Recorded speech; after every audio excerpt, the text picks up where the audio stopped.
कैसे हैं आप लोग। जैसा कि मैंने पिछली वीडियो में बताया था, जो कि इंट्रोडक्शन था, कि अलग अलग वीडियो जाएंगे अलग क्लास के सब्जेक्ट की। उसी के क्रम में पहला वीडियो है 12th क्लास पॉलिटिकल साइंस।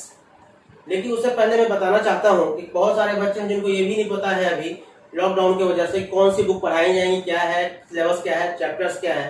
तो सबसे पहले मैं आपको ये बता दूं कि 12th के पॉलिटिकल साइंस में दो बुक्स हैं, जिसमें दोनों बुक्स में कुल मिलाकर 18 चैप्टर हैं। और फर्स्ट बुक का जो नाम है आपका, आप देख सकते हैं, कंटेम्प्रेरी वर्ल्ड पॉलिटिक्स, जिसमें पूरे विश्व के बारे में बताया गया है और कुछ भारत के बारे में बताया गया है। तो let's start with the chapter and the first chapter is cold war era. दोस्तों, कोल्ड वॉर एरा को हिंदी में शीत युद्ध का दौर भी कहते हैं। लेकिन इस शीत युद्ध को पढ़ने से पहले इस चैप्टर में टॉपिक क्या क्या आएंगे उसके बारे में थोड़ी सी जानकारी ले लें। पहला है कोल्ड वॉर। पहला क्या है? Cold war. दूसरा टॉपिक हम पढ़ेंगे सेकेंड वर्ल्ड वॉर के बारे में पढ़ेंगे, फर्स्ट वर्ल्ड वॉर के बारे में पढ़ेंगे, क्यूबन मिसाइल क्राइसिस के बारे में पढ़ेंगे, नाटो और वार्सा पैक्ट क्या था उसके बारे में पढ़ेंगे, सीटो, सेंटो, नियो and impact of cold war on India. भारत के ऊपर शीत युद्ध का क्या प्रभाव पड़ा उसके ऊपर भी हम जानकारी प्राप्त करेंगे। सो चलिए स्टार्ट करते हैं। लेकिन कोल्ड वॉर जो था, शीत युद्ध का दौर, वो दो चीजों के लिए फेमस था और दो चीजों के कारण ही हुआ। पहला था पावर राइवलरीज। क्या था? पावर राइवलरीज, मुझे मतलब शक्तियों की होड़ थी, शक्तियों का कंपटीशन था, the competition of power between two super powers.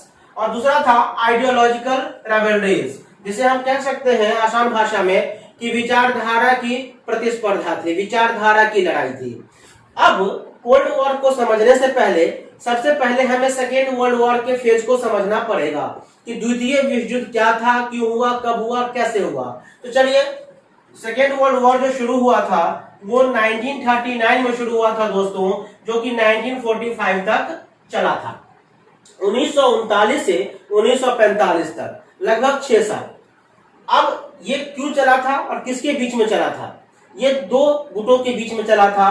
पहला गुट था आपका एक्सिस पावर। क्या था? Axis powers. और दूसरा गुट था अलाइड पावर्स। पहला जो गुट था जिसे हम एक्सिस पावर्स कहते हैं उसे धुरी राष्ट्र के नाम से भी जानते हैं, और जो दूसरा ग्रुप था अलाइड पावर्स उसे मित्र राष्ट्र के नाम से भी जानते हैं। अब एक्सिस पावर्स में कौन कौन से कंट्री शामिल थे, कौन कौन से देश शामिल थे? वो थे जर्मनी, इटली और जापान। ये तीनों अपने आप में बहुत ताकतवर थे उस समय, तो ग्रुप में आने के बाद। और दूसरी तरफ अलाइड पावर्स में अर्थात मित्र राष्ट्र में जो थे वो था US, United state, Soviet union, Britain और फ्रांस। ये 4 देश जो थे ये किसमें थे? अलाइड पावर्स में। और जो जर्मनी, इटली, जापान थे वो थे एक्सिस पावर्स में। इन दोनों के बीच में क्या हुआ था? इन दोनों के बीच में सेकेंड वर्ल्ड वॉर चला था। सेकेंड वर्ल्ड वॉर जो चला, ये अब यहां पर आगे क्या होता है 1945 में खत्म हो जाता है। क्योंकि अब कैसे खत्म होगा इसके बारे में भी बताएंगे आपको। लेकिन यहाँ वर्ल्ड वॉर खत्म होता है और यहाँ पर दो सुपर पावर का जन्म होता है, और वो दो सुपर पावर है, पहला है यूएस, यूनाइटेड स्टेट, और दूसरा है यूएसएसआर, जिसे हम सोवियत यूनियन के नाम से भी जानते हैं। अब सेकेंड वर्ल्ड वॉर यहाँ पर एंड होता है, और इस तरह से हम कह सकते हैं कि end of second world war is the beginning of cold war. Second world war खत्म होता है और कोल्ड वॉर शुरू हो जाता है। मतलब द्वितीय विश्व युद्ध खत्म और शीत युद्ध का दौर शुरू हो जाता है। अब प्रश्न ये उठता है कि सेकेंड वर्ल्ड वॉर चल रहा था, अचानक खत्म कैसे हो गया?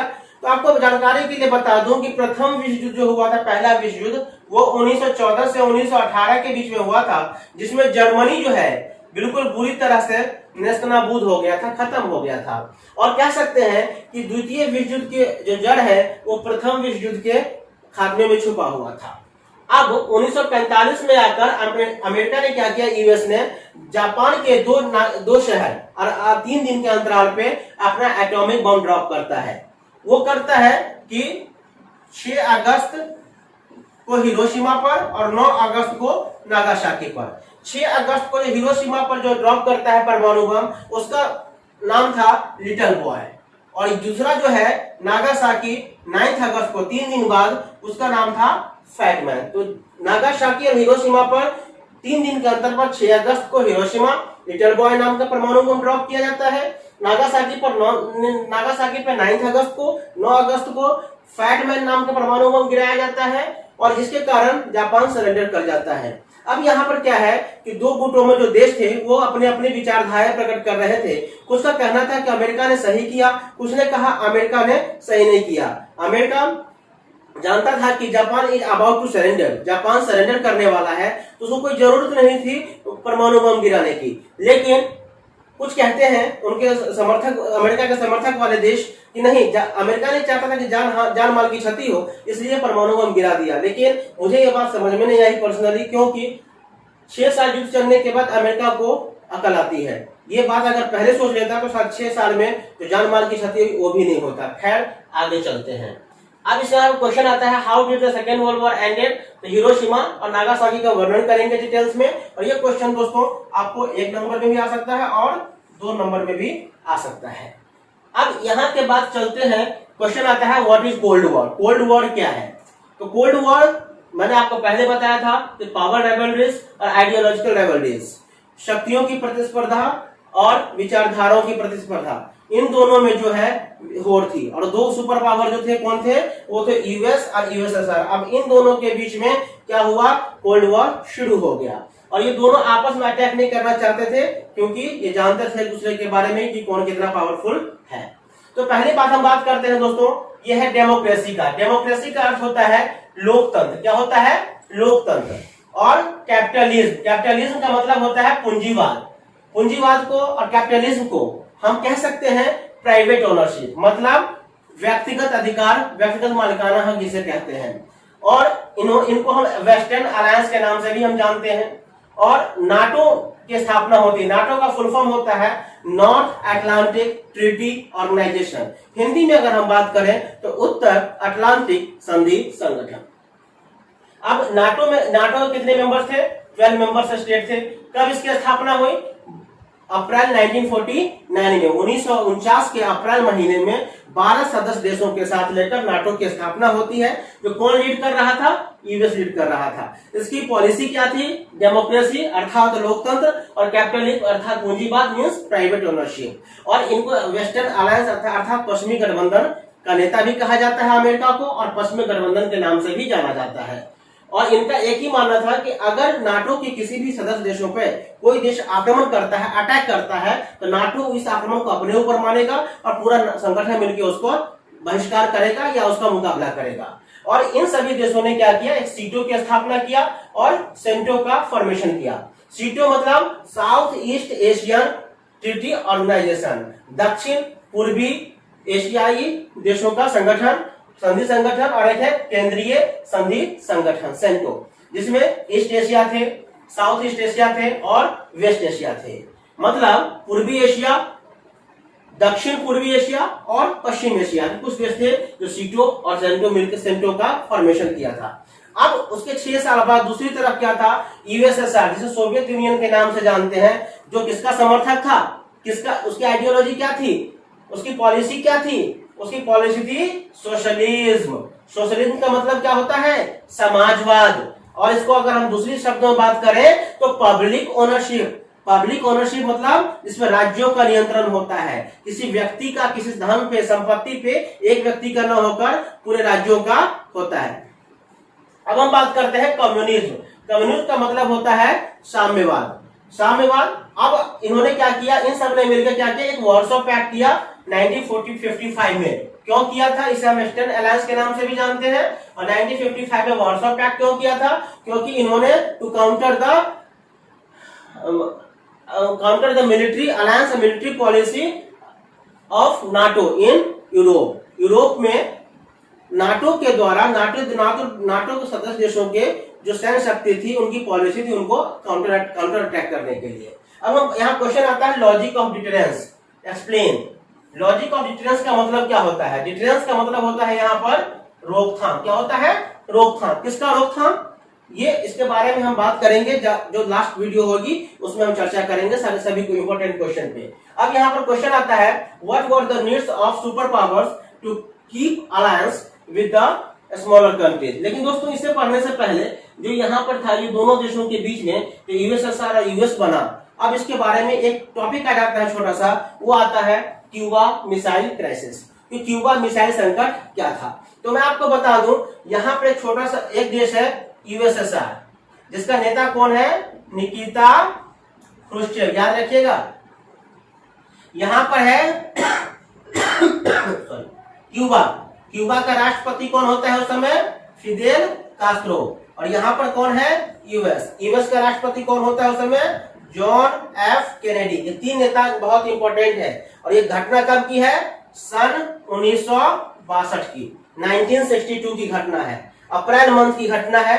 निकिता यूएसएसआर के नेता निकिता क्रुश्चेव को जो लगता है कि उसके द्वारा जो शासित क्यूबा है उसके ऊपर यूएस अधिकार कर लेगा। मतलब यूएस जो था, क्यूबा जो था यूएसएसआर से संबंधित था और इसकी दूरी थोड़ी सी ज्यादा थी एज कंपेयर टू यूएस। तब इन्होंने क्या किया, अपनी पूरी मिसाइल, ट्रूप ऑफ मिसाइल्स और ट्रूप ऑफ आर्मी को क्यूबा में तैनात कर दिया। और जिसके बदले यहाँ पर क्यूबा का अधिकार था और क्यूबा को प्रोटेक्शन कौन मिल देता था, यूएसएसआर।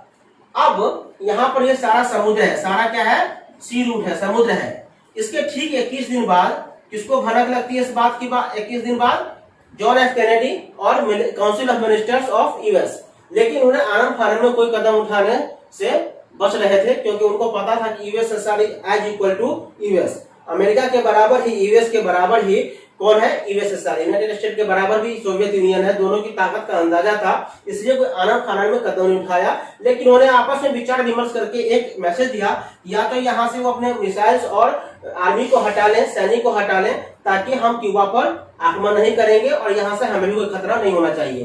तो इसी के लिए यूएस ने क्या किया, अब यहाँ से यूएसएसआर के से क्यूबा की तरफ आने वाले रास्ते में, समुद्री रास्ते में क्या खड़ा कर दिया, इसने अपने जंगी जहाज खड़े कर दिए, मतलब लड़ाकू समुद्री जहाज, जिसके कारण यूएसएसआर के तरफ से क्यूबा की तरफ आने वाली जहाजों की रफ्तार या तो धीमी हो जाती है, ये अर्थात वहां से वापस मोड़ना शुरू कर दिया। और फिर यूएसएसआर ने यहाँ से अपने मिसाइल्स रिमूव कर लिए और यहाँ से आर्मी को बुला लिया। और ऐसा लग रहा था कि दोनों महाशक्तियों के बीच में अगर परमाणु युद्ध हुआ तो विश्व बर्बाद हो जाएगा, क्योंकि 1914 से 18 के बीच में फर्स्ट वर्ल्ड वॉर में जर्मनी बर्बाद हुआ था, दुनिया देख चुकी थी।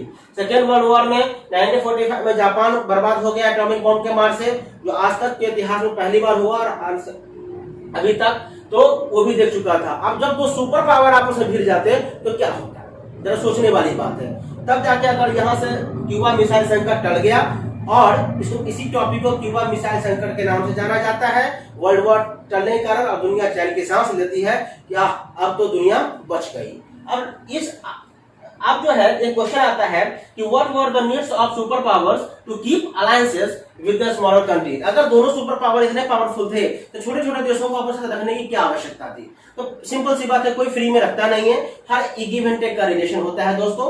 तो मैं आपको बता दूं कि पहला है आपका मिनरल्स मतलब रिसोर्सेज, संसाधन के अंतर्गत आता है कि उसके मिनरल्स का इस्तेमाल करना, खनिज संसाधन का इस्तेमाल करना।